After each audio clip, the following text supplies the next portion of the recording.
Halo Ngominers, apa kabar? Kembali berjumpa di ngomongin Inter. Jangan lupa, nanti malam kita live ngalor ngidul jam setengah 11 Wita. Ini live suara members ya. Kemudian yang jam 1.30 lagi-lagi Wita. Jadi kalau kawan-kawan di WIB itu jam 12.30 dini hari. Live reaction pertandingan Indonesia lawan Korea Selatan, tapi itu di channelku yang lagi satu yang Ngomla, karena itu kan ngomongin bola secara umum. Kalau ini kan khusus ngomongin Inter aja biar sesuai dengan tema channelnya. Jangan lupa nanti aku kasih link live reactionnya ya. Oke, langsung saja yang pertama. Ini berita update dari Taremi. Dulu sempat aku bilang bahwa ada desas-desus bahwa sebenarnya Mehdi Taremi itu dia sudah mengadakan, sudah menjalani medical untuk untuk bergabung dengan Inter. Itu katanya di luar kota Milan, bahkan mungkin di luar kota Italia. Dan sekarang dikonfirmasi lagi oleh FC Internews bahwa memang beneran sudah menjalani medical test. So Taremi aman, semoga nasibnya nggak kayak siapa itu, si Samardzic itu. Kemudian berikutnya, wow, Marotta confident bahwa Suning akan refinance dan stay di Inter Milan. Kalau kawan-kawan ada yang nonton gimana di live-nya Hakan, Lautaro sama siapa? Sama Thuram. Itu ada Steven Zhang ikut sana. Itu dia di roasting. Masa aku pingin tampilin tapi takutnya nanti kena copyright atau segala macam. Pokoknya dia, bos, ini bahkan segelas kopi pun lebih mahal daripada harga kami. Kamu dapetin kami secara gratis, harusnya kasih bonus gitu. Wah, si Zhang ketawa terus, dia sampai bilang, aduh aku nyesel kesini nih. Aku salah ini ikut live ini kayak gitu. Nah, itulah kedekatan seorang presiden dengan para pemainnya. Kayaknya aku nggak pernah ngelihat ada presiden yang sampai segitunya. Tapi tentu saja ini juga ada kaitannya dengan umurnya yang lumayan muda. Kayaknya dia masih masuk Gen Z atau mungkin milenial lah ya. Kalau yang presiden lain kan itu rata-rata sudah tua-tua, mungkin nggak bisa diajak yang kayak gini. Nah, Marotta dengan dia komentarnya yang positif ini kelihatan bahwa memang dia suka dengan presiden yang sekarang, yang Suning itu, si Steven Zhang. Nah, kemudian satu lagi yang aku suka dari Steven Zhang begini. Dia bilang Inter terkenal di Cina berkat dia. Dia ini maksudnya Massimo Moratti. Ini mungkin kawan-kawan ada yang sadar ya, ketika satu orang mewarisi jabatan yang sama, biasanya dia ingin menonjolkan atau menampilkan bahwa, wih, aku lebih hebat loh dari yang duluan. Tapi di sini malah saling puji. Dia bilang, wah, ini Moratti itu sangat hebat. Dia bilang ini, saya menelpon Moratti pagi ini untuk berterima kasih padanya. Mungkin tanpa dia, kami sebagai fans China tidak akan pernah mendengar tentang Inter. Sebagai seorang anak, saya mendengar tentang Inter, Juventus, dan Milan. Ya, jika bukan karena dia dan bapak dia, Angelo Moratti, mungkin Inter tidak akan begitu terkenal di Cina. Jadi sekarang saya adalah orang yang membawa bintang kedua di seragam ini. Tapi tanpa semua top trofi yang dia menangkan sebelumnya, maka ini tidak mungkin saya bisa mencapai hal ini. Jadi ya, bahkan dia menambahkan lagi, sebenarnya di awal saya tidak ada niat untuk menjadi presiden Inter. Tapi kemudian beberapa kata dari Moratti mendorong saya untuk menerima posisi ini.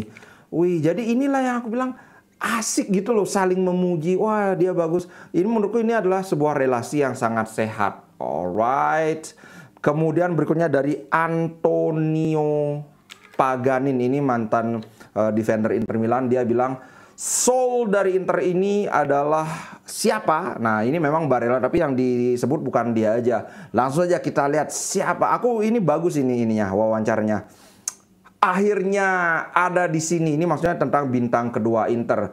Nah, dia bilang, dan itu lebih dari layak didapatkan oleh Inter. Dia bilang gini, siapa saja, ketika ditanyakan siapa saja pemain kunci untuk kemenangan ini, dia bilang pertama Federico Di Marco. Ini karena apa yang dia berikan pada tim, bukan hanya di sektor sayap tapi juga melalui gol dan assist. Aku setuju banget, jelas. Dia tentu saja absolutely meledak, absolutely itu benar-benar meledak gitu. Kemudian ada juga Hakan Calhanoglu. Dia adalah otak dan jiwa dari tim ini. Oh, makanya walaupun fotonya Barella, bukan Barella aja. Kemudian berikutnya Marcus Thuram. Dia adalah sebuah kejutan yang menyenangkan, pleasant surprise. Dia sedikit demi sedikit mewarisi starting spot atau posisi starter bersama Lautaro Martinez. Tidak mudah untuk menggantikan Romelu Lukaku dan Edin Dzeko, bener banget bro. Dan harus dikatakan bahwa dia itu telah melakukan sesuatu yang hebat, telah mengerjakannya dengan sangat bagus. Kemudian tentang goalkeeper Jan Sommer, dia bilang begini, saya akan memberi nilai 7 dari 10. 7? Enak aja, Jan Sommer 7. 8 minimal itu, minimal banget 8. Kalau aku sih kasih 9. Wih, masa kebobolan cuma 18. Oke, tapi itu kan pendapat, boleh-boleh aja kan. Kemudian dia bilang juga dia sangat menentukan dalam beberapa pertandingan. Banyak yang meragukan apakah dia adalah orang yang tepat untuk pekerjaan ini, tapi kemudian terbukti bahwa klub menandai spotted him itu, menemukan dia di awalnya itu dengan baik. Kemudian saya akan memberikan 7,5 kepada Alessandro Bastoni. Ih, ini memang pelit sama nilai ini. Saat kamu membuktikan dirimu pada level ini, kamu harus memiliki personality yang hebat. Dan terakhir, Barella. Dia adalah soul atau nyawa dari Inter ini. Kadang-kadang dia bisa bertindak sedikit over the top, itu maksudnya kelewatan. Tapi dia tidak bisa mendapatkan nilai kurang dari 8. Ini kenapa nggak ada Lautaro Martinez? Lautaro itu cuma disebutkan sedikit aja. Ini tapi ya namanya pendapat, mungkin dia kelupaan atau mungkin yang bikin apa namanya, yang bikin liputannya ini lupa ngetik atau nggak tahu. Nah, sekarang kita akan berada pada berita utama, artikel yang menurutku sangat bagus. Aku akan berusaha interpret untuk kalian. Interpret itu kayak menerjemahkan tapi dengan kata-kata sendiri. Ini adalah seamless transition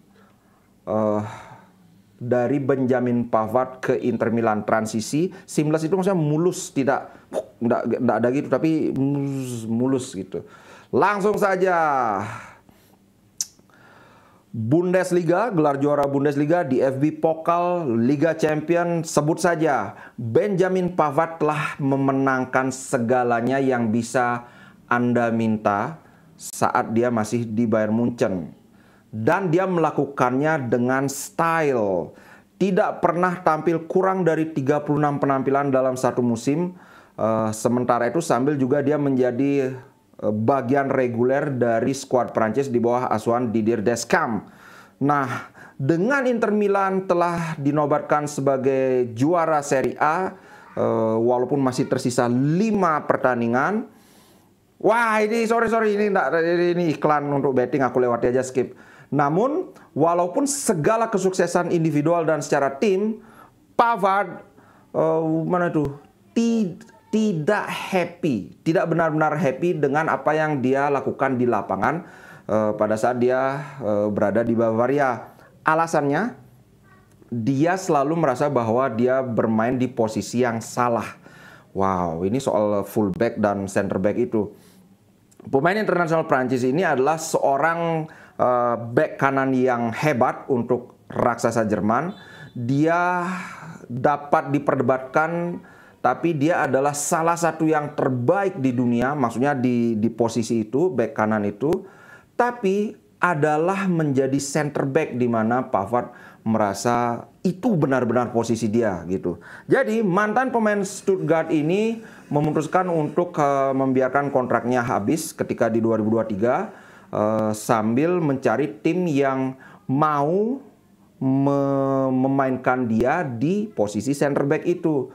Nah, tim itu ternyata adalah Inter Milan. Dan hasilnya tidak bisa dikatakan kurang dari luar biasa. Ya maksudnya luar biasa, cuma gaya bahasa aja. Wah, sementara dislocated kneecap atau tempurung lutut yang dislokasi itu membuatnya kehilangan hampir 2 bulan di awal November sampai akhir Desember.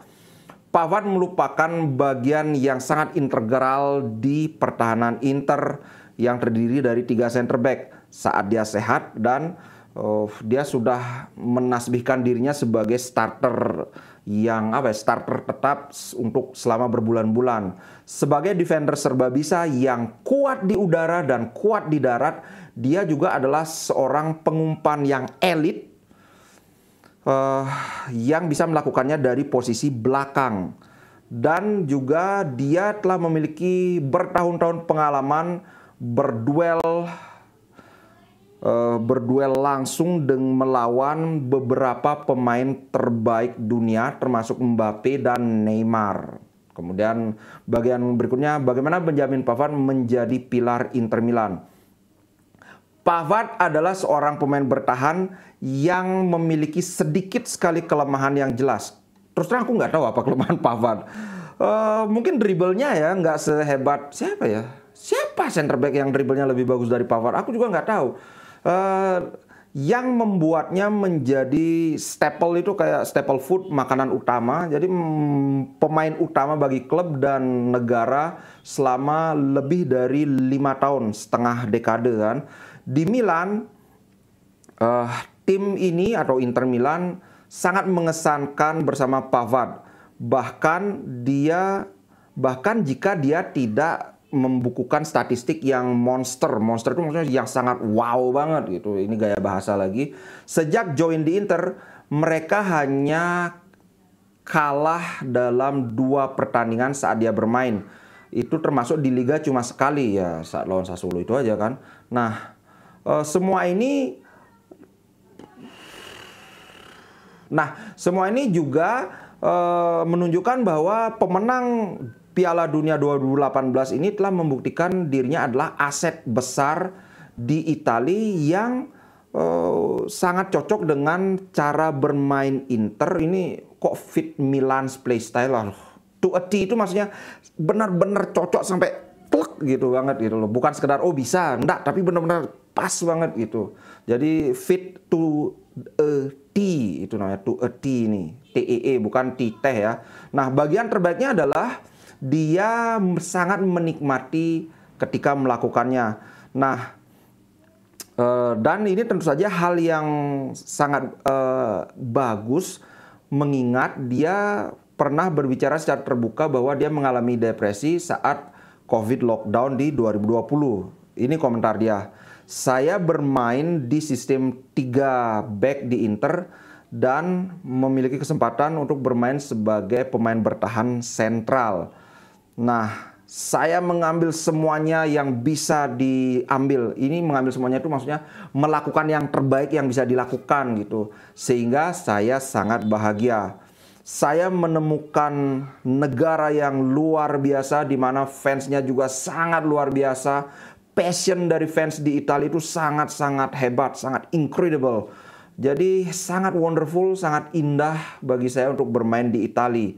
Dan beruntungnya Pavard tidak usah khawatir tentang pergi dalam waktu dekat jika dia tidak ingin. Makanya kayak Dumfries kan memang akan dimasukkan daftar jual kayak gitu.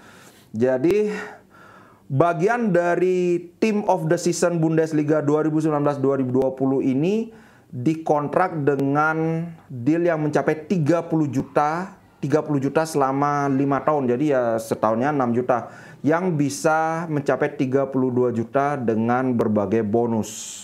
Oke, itu artikel tentang Pavard. Aku sangat suka banget dengan artikel ini. Bahkan sebelum Pavard di Inter itu, ketika dia menang Piala Dunia sama Prancis itu tahun berapa? 2018 ya. Ya 2018 itu pertama kali aku tahu Pavard dan aku langsung gila, ini keren banget. Dia waktu itu masih main jadi ini back kanan. Keren banget. Ini kan nggak golnya dia dari luar kotak penalti ke gawang. Siapa ya, ke gawang Brasil apa Argentina ya waktu itu ya? Kayaknya Argentina deh di final. Lupa banget, koreksi aja kalau salah. Wow, dan apalagi sekarang Pavard ke Inter ini benar-benar jadi kayak yes, pemain idolaku ke Inter. Kayak gitu guys. Jangan lupa nanti jam 11:30 kita live ngalor ngidul, kemudian jam 1:30 Wita kita live reaction. Tapi live reactionnya itu di channel Ngomlah. Aku sertakan linknya di bawah. Oke, ciao guys, sampai jumpa. Oh ya, untuk ke ini ya, untuk apa namanya?